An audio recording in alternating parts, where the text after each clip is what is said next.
Your Excellency the President of the Republic of Uganda. Ebikujjuko by'olunaku lw'abakozi mu nsi yonna wano mu Uganda bibadde mu disitulikiti ey'e Namutumba nga President Museveni yabadde omugenyi omukolo. Lutambuziddwa ku mulamu ogugamba nti okwongera okukola ennyo, okwongera okutondawo emirimu n'okwongera ku nnyingiza y'amaka.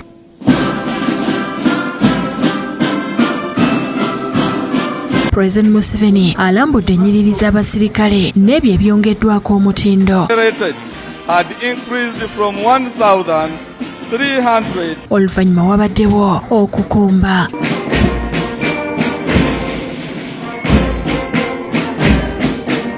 Ebimu ku bikwata ku disitulikiti eno ne Busoga okutwaliza awamu mu byenkulaakulana biraze nti abantu 24 ku buli 100 bakyakozesa tadooba newankubadde nga amasannyalaze gabunyisiddwa mu bitundu ebyenjawulo. Abakyala 21 ku buli 100 be bakola okubeezaawo amaka era nga y'ensonga lwaki ekitundu kino kikyali mu bwavu. N'abantu abali mu myaka egikola mu Uganda beeyongedde nga kati bali obukadde 23 mu emitwalo 5 nga basinga ku bo naddala abakyala bakola emirimu enjawulo.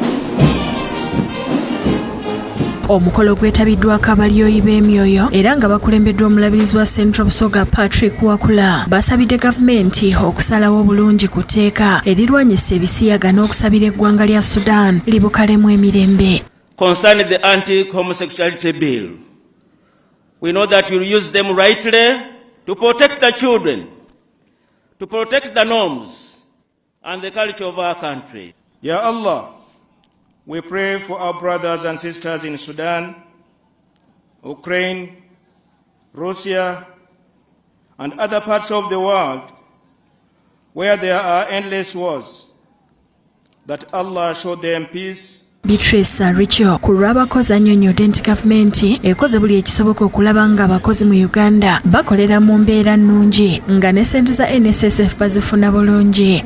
We would like to appreciate government, the international organization and other collaborative agencies who have provided support and now building on the foundation we have already laid.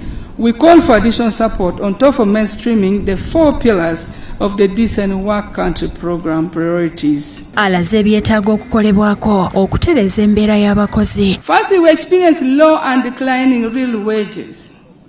The wages rates are very low and cannot commensurate with the distribution and efforts of our workers. Minisita w'abakozi Betty Amonge agambye nti omukolo gugendereddwamu okuba tooki mu mbeera y'abakozi naddala emisaala nga wano mu Uganda ku bantu obukadde 45 abantu obukadde 10 bakola nga 85 ku buli 100 wabo bakola nga tebalina mirimu gya nkalakalira ate 69 ku bakola bali wansi w'emyaka 35. 69 of the working population are below 35 years, indicating that there is a youth bulge which is mounting pressure on the job market, and most of the youth in the informal economy work under vulnerable conditions. Amonge President Museveni mu kwogera kwe annyonnyodde nti ennaku zino atambulira wansi ku nguudo nga ne ku mukolo guno ayise ku ttaka naye ng'enguudo zizimbiddwa bulungi. Therefore, when we talk of the bad roads in Kampala,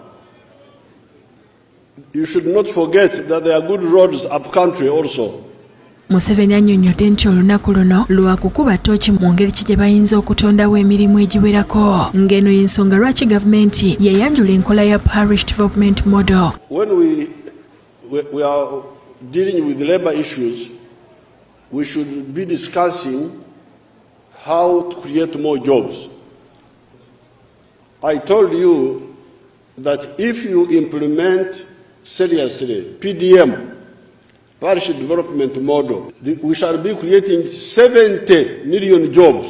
Ategeezezza nti olutalo agenda kuluggula ku bannabyabufuzi n'abakozi ba gavumenti abajja kuba musiga nsimbi ssente okubakkiriza okutandika okukolera kuno. Like this tax group, so-called, there's some group in URA who go and intercept goods of these traders. Say, I will charge you so much, but if you give me a bribe, I will charge you less. I already have reports about all those. Alina alipota ku bantu abo and you will hear what will happen. Akakasiza nti agenda kugulawo woofiisi mu maka ge nga bamusiga nsimbi baloopawo bwe butereevu ababa babuzaabuza. I'm going to set up another small unit ajja kwongera okugundawo akabondo akatono in my office mu yafeesi where the investors can ring directly. bamusiga nsimbi bwe banaakubanga essimu agazira. If anybody asks them for a bribe omuntu yenna n'abasaba enguzi or delays the decision, Museveni annyonnyodde nti amaze ebbanga ng'alwana olutalo olwamusiga nsimbi munnayuganda Magoola Matuga ng'eno bayisa bafere mu gavumenti baali bamubuzaabuza okutuusa lwe yamutuukako n'amuloopera. I have spent like 4 years fighting Magola's war, fighting, begging this one. I will not beg anybody.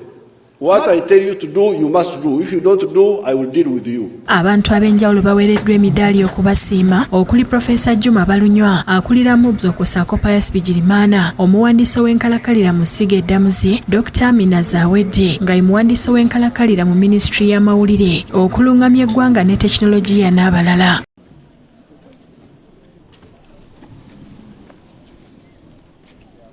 Download the app on App Store or Google Play Store now.